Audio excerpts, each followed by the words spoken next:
আজকে আমার জন্মদিন না, আমাকে ট্রাক্টর কিনে দাও। ঠিক আছে বোন, চল কিনে দেই। ভাইয়া এই ট্রাক্টরটার দাম কত?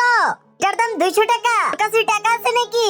আরে ভাই আমার কাছে তো 20 টাকা আছে। 20 টাকা আছে, এখানে আয়। এই যে নে, 20 টাকার কি ট্রাক্টর হয়? যাই এখান থেকে। এই আল্লাহর ছবিটা যদি তোমার পছন্দ হয়ে থাকে তাহলে ভিডিওতে লাইক করে চ্যানেলটাকে সাবস্ক্রাইব করে দাও। আর যদি এগুলো না করো ভাববো ছবিটা তোমার পছন্দ হয়নি। আরে বাচ্চারা, তোমরা কান্না করতেছো কেন? ভাইয়া আজকে আমার বোনের জন্মদিন, আমি ওই ভাইয়াটার কাছে ট্রাক্টর আনতে গিয়েছিলাম, আর ওই ভাইয়াটা আমাকে। ও আচ্ছা তাই, চল আমার সাথে। ভাইয়া তুমি এই বাচ্চাটাকে মারছো নাকি? যেই খেলনা চাই ওই খেলনাটা দিয়ে দাও। এই যে নাও ভাইয়া, এই ট্রাক্টরটার দাম 200 টাকা, আর এই যে আপনার 300 টাকা, আর এই 100 টাকা তুমি রাখো। আরে ভাইয়া কেন? এই চোটটা এর জন্য মারলাম কারণ তুই ওদেরকে মারছিস।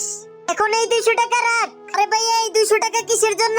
এখন থেকে গরিব ছেলে মেয়েরা আসলে ওদের সাথে খারাপ ব্যবহার করবে না। বন্ধুরা অনেক কষ্ট করে ভিডিও বানাই, সবাই লাইক